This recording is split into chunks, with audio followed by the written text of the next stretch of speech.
అధిక బరువుతో బాధపడుతున్నారా? వెనిలాస్ వెయిట్ లాస్ డైట్ ప్లాన్ తో ఇంటి దగ్గర నుంచి హెల్దీగా బరువు తగ్గండి. జానీ మాస్టర్ ఇష్యూ ఇప్పుడు తెలుగు రాష్ట్రాల్లో సంచలనంగా మారింది. తనను లైంగికంగా వేధిస్తున్నాడంటూ అసిస్టెంట్ మహిళా కొరియోగ్రాఫర్ చేసిన ఫిర్యాదుతో విషయం వెలుగులోకి రాగా జానీ మాస్టర్ 5 రోజులుగా కనిపించకుండా ఉన్నారు.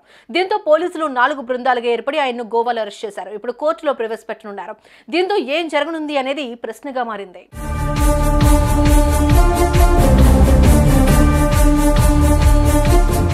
5 రోజుల పాటు తప్పించుకుని తిరిగిన జానీ మాస్టర్ ఎట్టకేలకు సైబరాబాద్ ఎస్ఓటీ పోలీసులకు గోవాలో చిక్కారు.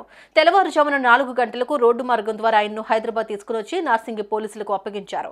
దీంతో ఆయన్ను రహస్య ప్రదేశానికి తీసుకుని వెళ్లి విచారించారు. ఇంతలోనే విచారణకు అతి తక్కువ సమయం ఉండటంతో ముందుగా ఆయన్ను కోర్టులో ప్రవేశపెట్టనున్నారు.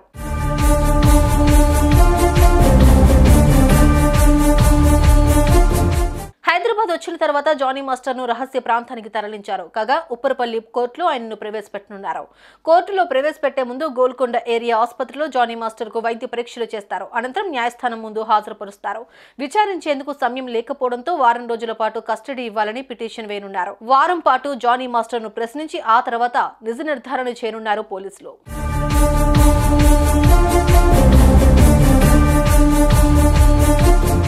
దీంతో కోర్టు ఈ విషయానికి అంగీకరించి కస్టడీ ఇస్తుందా లేక ఏ నిర్ణయం తీసుకుంటుంది అనేది మాత్రం ప్రశ్నగానే మారింది. ఒకవేళ ఇస్తే మాత్రం కేసులో పూర్తి వివరాలు తెలుసుకోనున్నారు. ఎక్కడ కలిశారు, ఎప్పటి నుంచి అసిస్టెంట్ కొరియోగ్రాఫర్ గా పనిచేస్తుంది అనేది తెలుసుకోనున్నారు.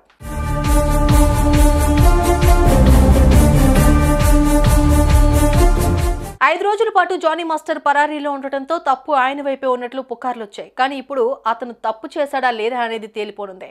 అటు త్వరలోనే పూర్తి స్థాయి విచారణ తర్వాతే ఎవరు రియల్ ఎవరు ఫేక్ అనేది తెలుస్తుంది.